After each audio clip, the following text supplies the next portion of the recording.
What happens in the beginning for most people is they get carried away and they go, I'm going to go after the biggest speakers with the biggest email list that are going to promote the events, their email list. But most of them don't promote. And the reason for that is because, they get asked 100 times a day to come on events like this.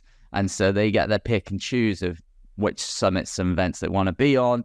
And they have massive lists. And if they just constantly bombarded their lists with summit, that's probably not going to be a massive benefit. I simply leveraged the name.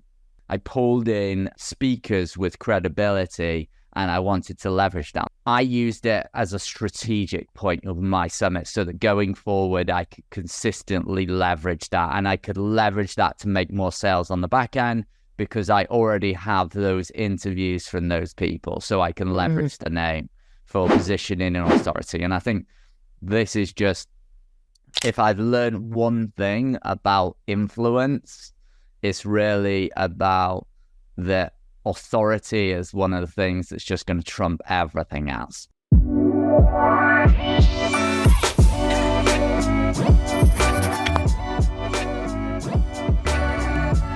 Welcome to today's episode of Influence by Design. I'm your host, Samantha Riley, and today we're going to be talking about list building. Now, list building is such an important part of your business. Last week, we covered events with Shay Wheat, and this week we're going to dive even deeper into one of these types of events, and it's online summits. And I've invited Jay Williams to chat with me today about how he has used online summits to grow his list very successfully. And he's going to be talking how he even came up with that strategy. So Jay, welcome to the show. Hey Sam, thanks for having me here. I'm looking forward to diving into this. I haven't pulled back the curtain so much as to what I'm actually doing with many people. So it's a rare privilege that I get to share this with you today. So looking forward to it. I love that. I have that effect on people. It's like, hey, I've got this really cool idea. I've seen you doing this really cool thing. Want to share?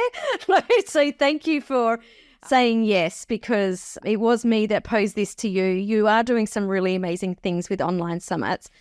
Before we dive into the strategy, what was the catalyst, I guess, for you deciding, let's try and run an online summit and see what happens? Like, where were you in your coaching business journey? Because you kind of weren't at the beginning of that journey, were you?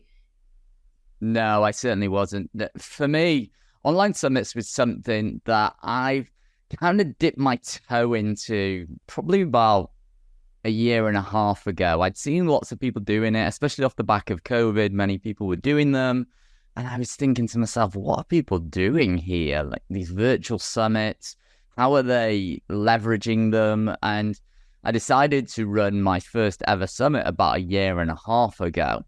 And the main reason I run my summit a year and a half ago is because I just wanted to reach more people. That was the initial intention. I was kind of this person that's always loved to be on stage, and I've always looked at strategies that best align with my personality and what I enjoy, because I'll do them for one and I'll follow through, rather than do strategies that I feel like I have to do that are boring. And so I decided about 18 months to get into online summits to really reach more people and do a strategy that I enjoy. But the real catalyst for what I've really delved into this year, which I'm up to moving on to my fifth summit this year, I actually decided to do them because I got shut down by Facebook. Oh, ouch. Exactly. I'd been getting all my clients through social media, through my Facebook following. I had just under 5,000 people who I was connected with on there.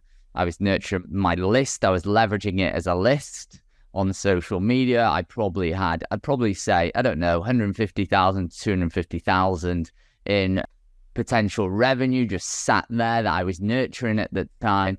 And then overnight, literally Facebook, 10 years of memories, everything just shut down my account and I lost everything. Despite me appealing, I got an email from Facebook saying, we've reviewed your appeal. The decision is final. Please do not respond to this email because basically we won't reply. And that was it. And that's what kind of forced me to really reconsider how much I was putting my business at risk by just relying on social media and not focusing on building my list as a source of getting clients. There's nothing wrong with social media. I think social media is a really great place to connect with people, but we definitely need to have that list on the side. And the two strategies need to work in tandem. And I know that that's what you're doing because you've got a really great Facebook group that we're going to talk about a little bit later on. But let's go back to that very first online summit. So you had your Facebook account shut down. You thought, let's just run this first online summit. Can you walk us through some of the things that went really well, some of the challenges that you had, and just a little bit of an overview of that journey of that first summit? Yeah, I mean, I'm hesitant to tell you about the first ever summit I run. I want to tell you about the second one, but let's do it because I'm all about being real here. So the first ever summit I did, at the time I was delving into, I'd worked with thousands of men, and I'd been delving into the world of men, especially business owners, and I wanted to support more male business owners. And I decided I was going to run a summit called Businessmen Unleashed, right? Now, to me, this sounds fantastic. I have this image, this vision in my head of men just being able to create whatever they want to create and just crushing in business. And I pulled together 13 speakers in total. And I must say that the whole process of building an online summit for me was absolute hell. I know I'm not selling it very well right now. I reached out to over 500 people cold, just people I'd found online, speakers that I wanted to be on my network. And at the time, I was doing it from a place of, I just got to get the speakers, I've got to get these people in. And I didn't really focus on going deep on relationships that I already had. I didn't focus on really, to be honest with you, the quality of the speakers. I didn't focus on meeting my own criteria. So there was massive breakdowns in my own integrity because there's a certain strategy that you do with summits, and I might talk into it in a little bit, where people need to meet certain requirements to come and speak on your stage so that they promote it for you. And for me, I would get on the phone with people and they wouldn't meet the criteria, but I like them as a person and I like them as a speaker. So I'd go, oh, come on my stage.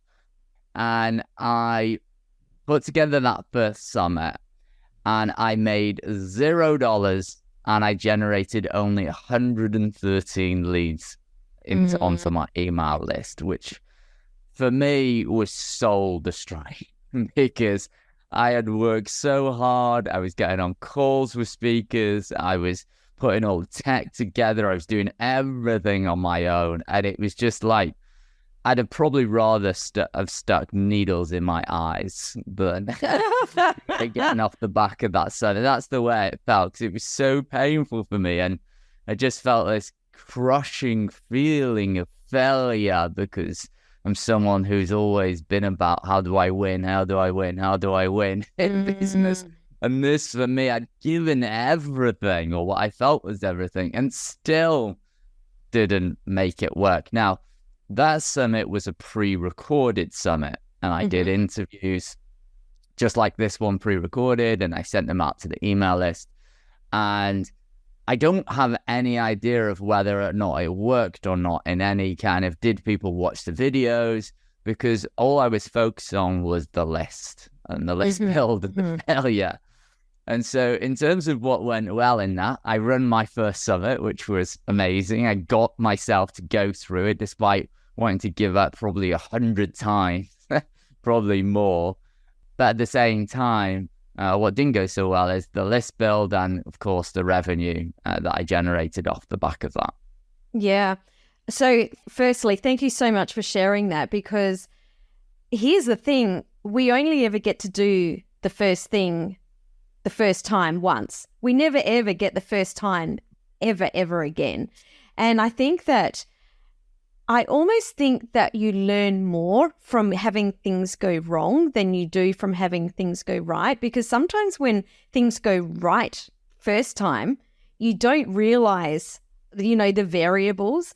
So, for you put a lot of time in, you didn't get the list size that you wanted. I mean, I'm guessing you obviously did get the speakers, but before you share what went right in your second summit, because it sounds like you learned a real lot, what are some of the reasons that, apart from list building, that you would want to run a summit?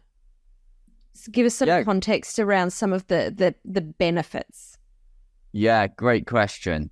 So as you alluded to, the first reason people normally run online summits is so they can build an email list so they can monetize, right? For me, that was to reduce the risk, but also to reach more people. I really love people. I really care about people. And I really want to give. I really want to add value to my audience. And so as well as the list build, it's a great opportunity to start getting more exposure and putting yourself out there to networks and audiences that wouldn't have ever heard of you before. Because I always say to my clients all the time, you've got to be honest with yourself. Nobody cares about you. Nobody knows about you. Otherwise, we probably wouldn't be having this conversation. Right? Yeah. And they wouldn't be working with me because they'd be out there reaching more people, crushing it, right? And so you can reach more people, you can add more value. But one of the most important things about summits is, Sam probably talks into this quite a lot, is authority. So one of the amazing things about the summit model is you get authority by association. So for example, if you were following me on social media and you notice a picture of me and Tony Robbins having a drink together, right? Now, you have no idea of the circumstances of that engagement, of how we met, whether I paid him $1 million to sit in the seat with him, whether I just stumbled across him in a bar and I said, let's put a picture together and got my wife to take it. You'd have no idea. The only thing you'd probably think of in your mind of, holy crap, Jay's with Tony Robbins having a drink. This guy must be a big deal. If you've never met me before, you must think he's got friends like Tony Robbins, right? And so you get authority by association. This is what I say to all my clients. If you ever go to a live event and you get to, if there's a big speaker on, make sure you get that photo, because at some point you can leverage that, right? To create authority by association. So I had Neil Patel speaking at my summit. And I can talk about how I get big speakers like Neil Patel speaking at my events, which is amazing for Absolutely. Promotion. So the association piece and the authority piece is really, really important. So Sam is clearly someone who's been doing this for 30 plus years now. She knows her stuff. She's got authority. She's got a credibility with her audience and in the marketplace. So if people see me getting speakers like Sam on my stage, then that's going to be really powerful. And there's automatically going to be a level of trust there. And there's automatically going to be that level of trust there. And that's going to make it easier to sell your products on the back end. Because if you try and convert someone who's completely cold into a buying customer, you're going to need to go out there, go and find them, build that authority, build that trust, warm them up, nurture them. And you still have to do that to a certain degree, but summits allow you to accelerate that, because what happens is when people come and attend your summits, just like a 5-day challenge as an example, they come and spend more time with you. And then the more time they spend with you, the more they get to know you, your personality, the way you work, your style, and they get to make a decision of whether or not they want to engage with you further. And if someone has spent, in an example, most of my summits are about 8 hours, 8 to 10 hours. If someone does spend 10 hours with you and they're giving it their most valuable asset, which is their time, it's safe to say they probably think you're all right. Yeah, you'd hope so, wouldn't you, after that amount of time? If they'd hung around, you'd hope so. So there's going to be a level of trust and credibility that you build through that, which of course is going to help you to influence them on the back end when you come to promote your products and services. So those are some of the real good reasons why you might want to run a summit. On top of that, there are a bunch of fun, especially if that's your personality type, or if you have an interest in getting to know people. And on top of that, you get up to learn a bunch of shit about business and stuff that you'd probably have to pay people a lot of money to learn, because one of my really selfish things I like to do with my summits is I'm like, what do I want to learn more about? Because the truth is, if I want to learn about it, other people will want to learn about it as well. Totally. Totally. Cool in that sense. That's what I love about the podcast too. I get to chat with amazing people like you and all of our other guests, and I get to ask the questions that I want to ask, but also knowing that, you know, again, if it's interesting for me, it's interesting for my audience. So you did mention that you had Neil Patel as a speaker, and I think that is amazing. Congratulations that you did that, because I think a lot of people, they question, or they don't even have the courage to reach out to kind of big names like that. But I want to go one step backwards, because I think that there's a lot that needs to come before reaching out to big name people. Tell us about the thoughts that went into like the strategy and the topic that you chose before you reach out to your speakers, you know, because I know you enough to know that you haven't just gone, oh, I want to speak to that person. Let me just see if I can pull a big name with no, you know, really meat and potatoes behind what you're doing.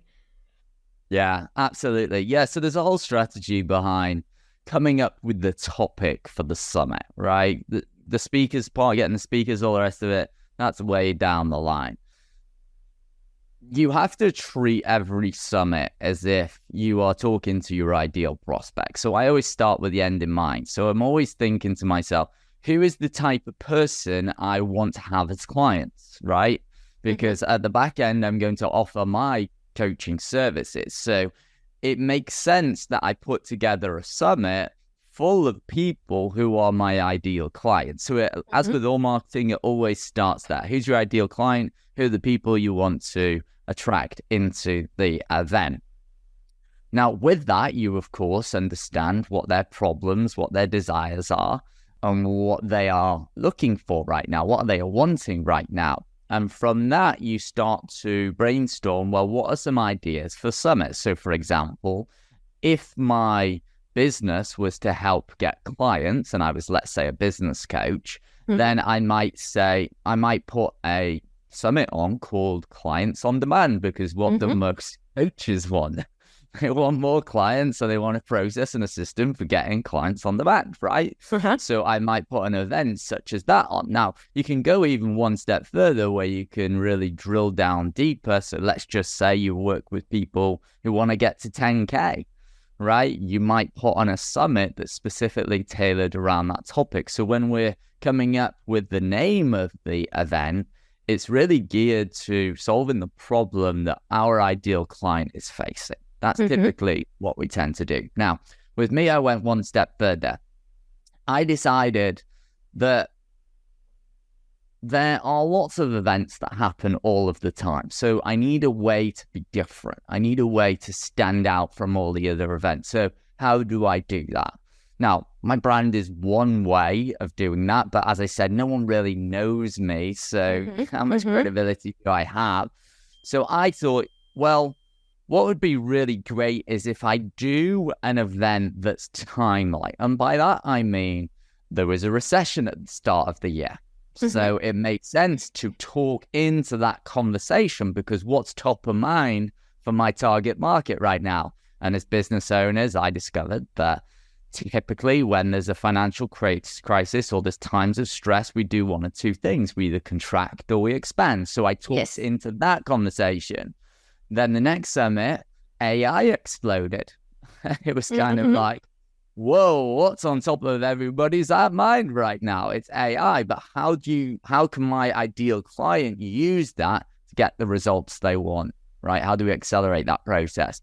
Because most people were overwhelmed. So I used that to cut through the noise, because the number one term that was being searched on Google was best AI tools to use in business. That was the number one search term.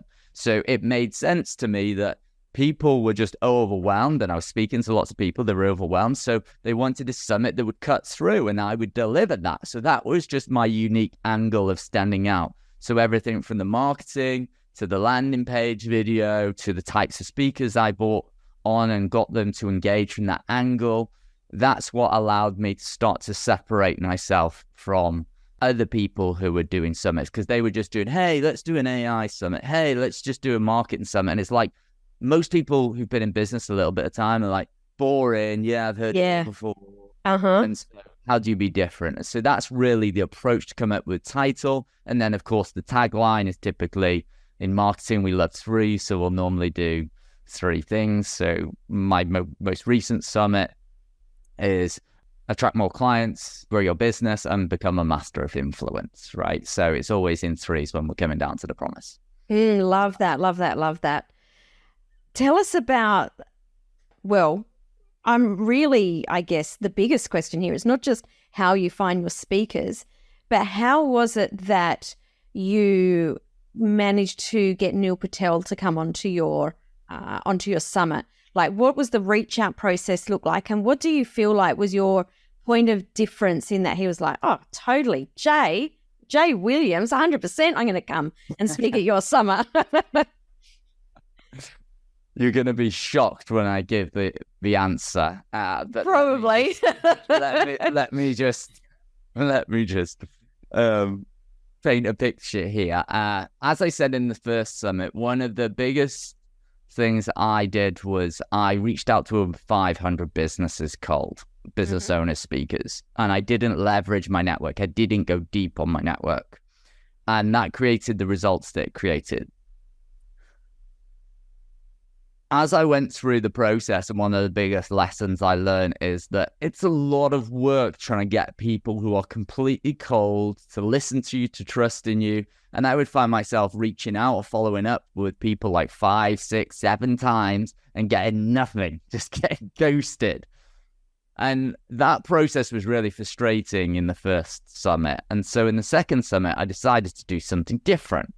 I started to lean on my network and say, who do you know? Who are your friends? And what would happen is I'd still do some cold outreach to people because I liked their stuff and I was interested in getting them on a stage. But this time, something changed. What changed this time is I would reach out to them 3, 4, 5 times and nothing. And then I thought, this isn't working. Duh. Who could I connect with that could connect me to that person?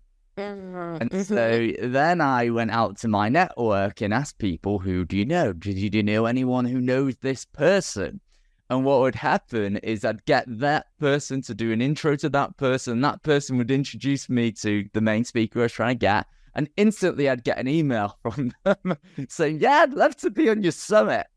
And so the big difference that I noticed was leveraging my network. So how did I get Neil Patel?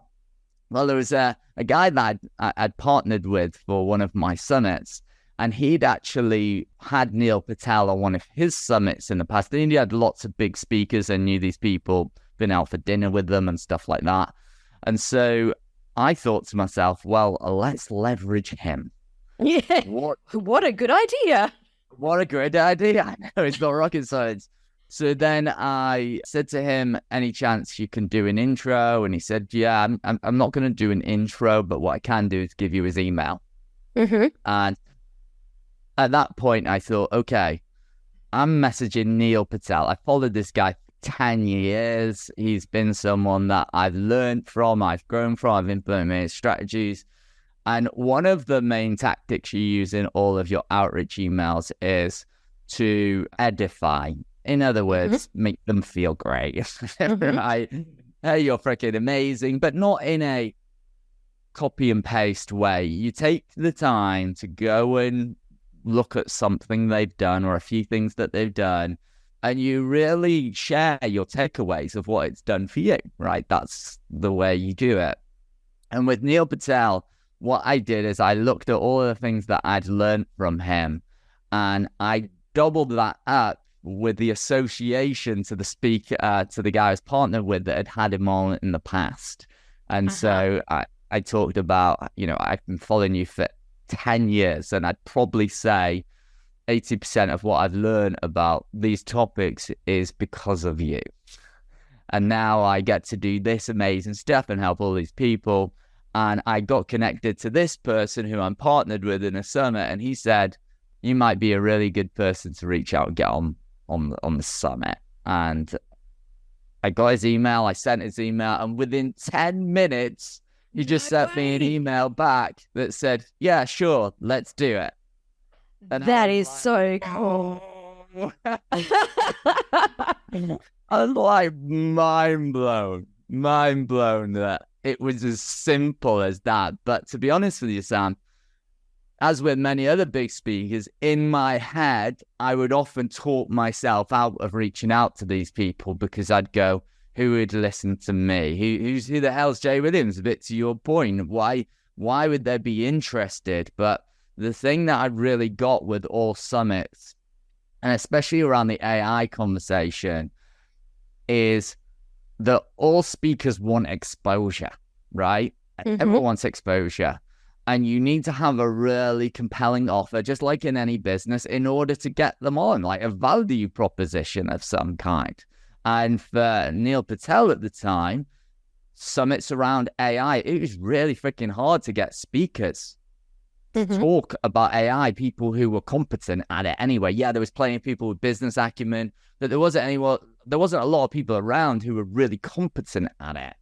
And so Neil Patel, being a smart guy he is, he's kind of going, I want to get on this trending topic, this hot topic that everybody is wanting to know about right now. And that would be getting him massive exposure. So I just leveraged that angle to get someone like him. So it's a win-win for both of you. Now, what I love about that is, you know, you framed that with this is going to be so simple, Sam, that you're just going to laugh. But here's the thing. In business, I believe everything comes back to connections and nurturing your connections, your network.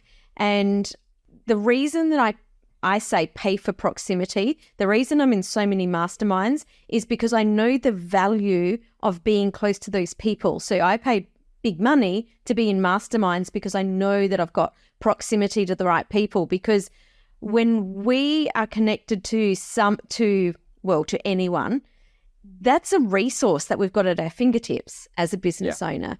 And I think that one of the biggest values that we have in business in our company is resourcefulness, that when you know who you can reach out to at any time, then you are able to get through just about anything. So whilst it sounds simple in that that's how you got him on the show, you know, you really leveraged and understood the value of being connected to people and how to connect well. So thanks so much for sharing that story. I think that's super helpful. Now, you've run a whole heap of summits now. You've had some big speakers. You've grown your list. What are probably, you've shared a lot about what the benefits are. Who are the kind of people that are listening to this now that you would recommend this strategy for? Like, what could be happening in their business that makes them go, actually, this is the right strategy for me? Yeah, that's a great question.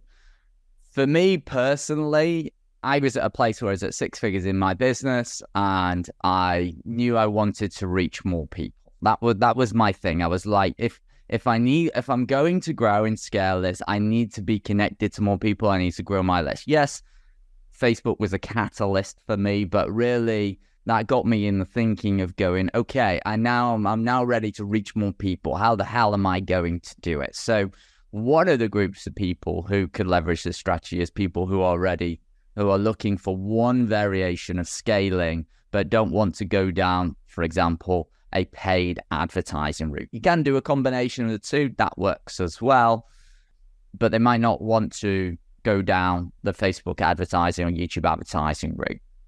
That is for people who have already validated their offer, people who already have paying clients, they already have a process in place and they're just ready to start to scale up. Because with the model and the way it works, if you think about, like, for example, let's just say I generated 1,000 leads from a summit.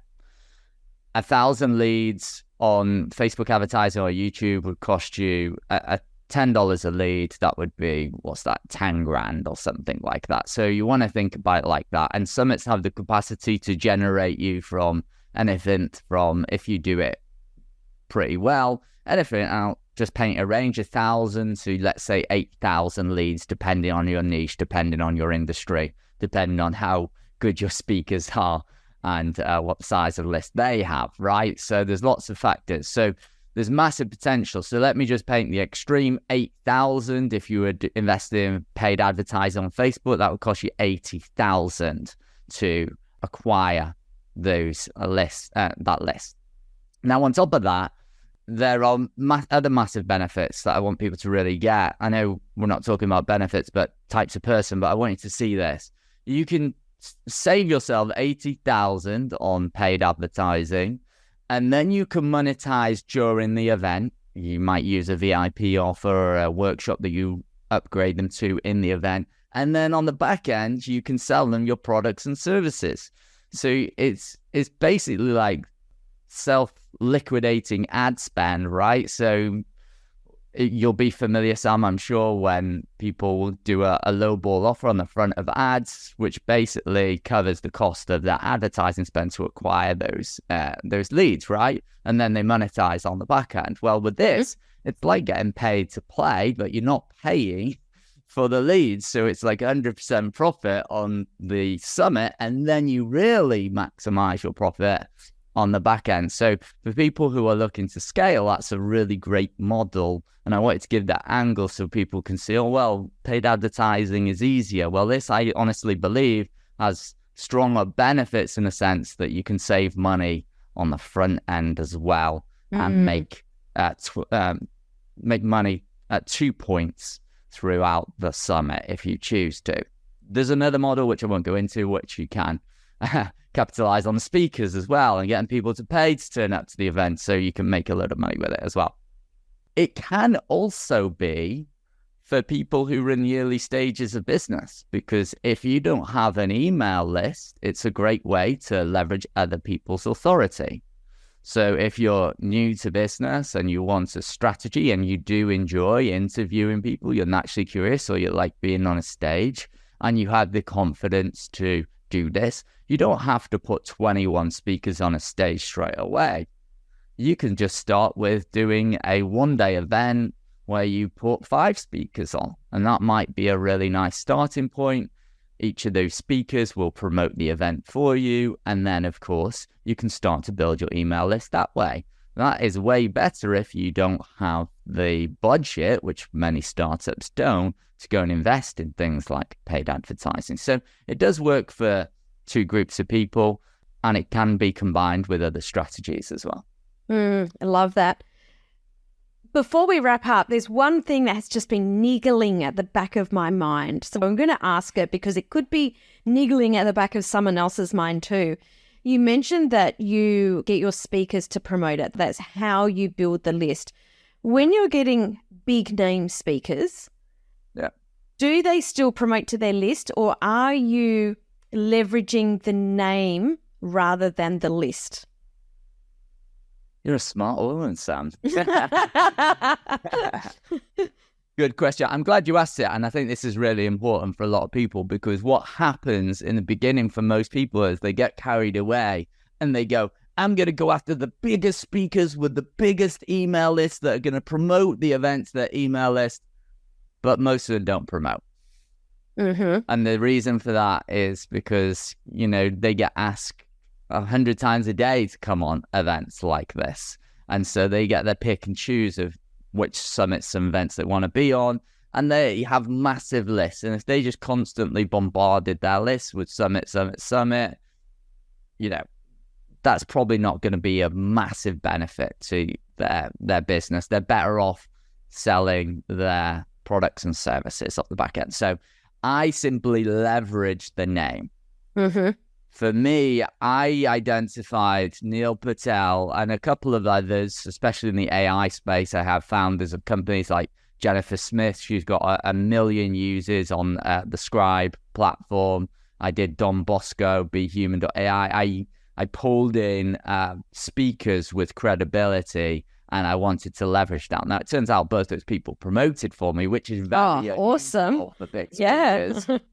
But I used it as a strategic point of my summit so that going forward, I could consistently leverage that, and I could leverage that to make more sales on the back end because I already have those interviews from those people. So I can leverage the name for positioning and authority. And I think this is just, if I've learned one thing about influence, it's really about the authority is one of the things that's just going to trump everything else. Because if you are, it's kind of like influencers on Instagram or social media.